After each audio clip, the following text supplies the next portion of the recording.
My name is Rachel Northey, and this is my project for differentiated instruction. While on readingrockets.org, I was learning about some of the things Carol Ann Tomlinson had to say about differentiated instruction.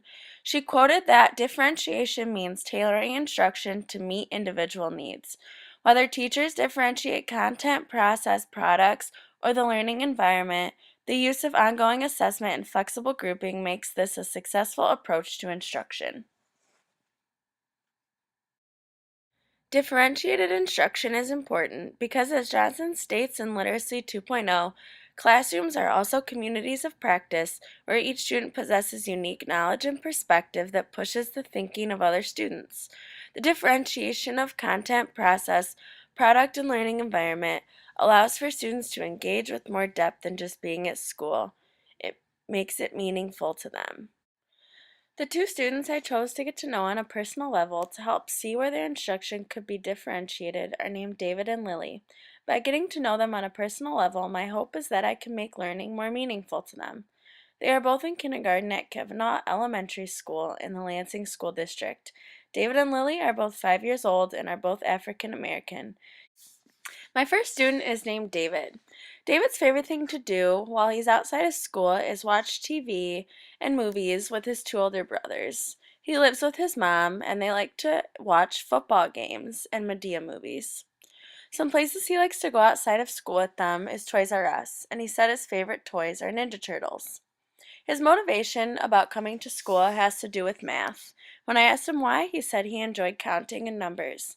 He's involved with swimming lessons outside of school, and he likes to swim because he said it's fun. I have observed David in his average classroom setting when he is having a book or read aloud to him by my mentor teacher. David struggles to sit still and keep his eyes on the teacher. When I asked him if he reads any books at home, he replied with some. I asked him who reads him these books, and he said sometimes his mother. I asked David if while he's at home, if he watches TV, plays on a tablet or phone, or plays a computer game every day, and he answered yes. Because of this, I know that he has some familiarity to technology while he's at home. My next student is named Lily. She has a big family. She has 3 brothers and 4 sisters who all live in the same house. She likes to play dolls with her sisters in her free time. As a whole family, they like to watch videos on their dad's computer. Lily's motivation for coming to school is that she likes to go outside and play. I asked her what her favorite thing about learning was, and she said that it was also counting.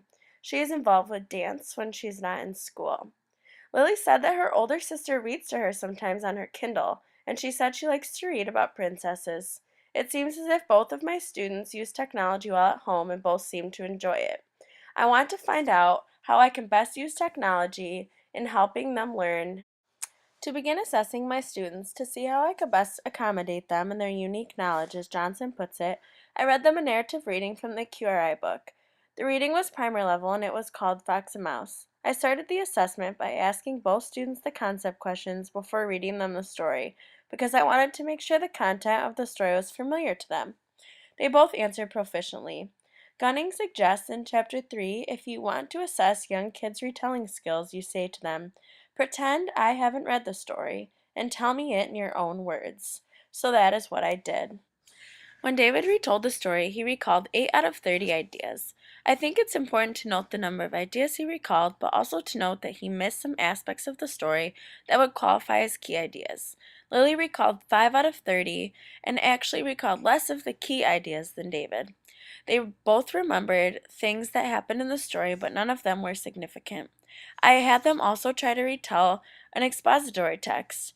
David recalled 8 out of 18 ideas, and Lily recalled 3 out of 18 ideas, missing all of the main points again and only picking out a few insignificant details. Gunning Chapter 3 talks about that if you're going to assess comprehension with retelling, you need to accompany with questions. So I asked the questions in the QRI book following the text. The results correlated to the retelling skills. They could answer most of the questions correct, but missed a lot of the main ideas. Both David and Lily need to be given ways they can boost their comprehension.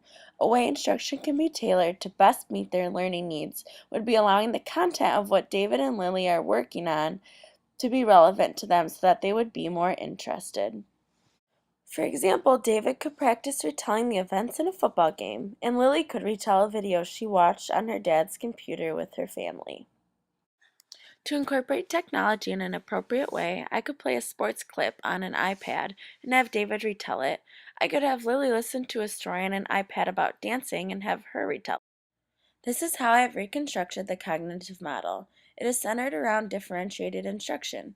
Students and teachers enter with all the things on the left, including funds of knowledge, motivation, histories of participation and interest, which help build the classroom community. The teacher decides which is best to differentiate the process, content, product, or learning environment, and chooses a target area to focus on to best meet the learning needs of students. By following this model, I took into account the funds of knowledge, motivation, histories of participation, and interests of David and Lily, and used the information to alter the process and content in the way I will help build their comprehension skills.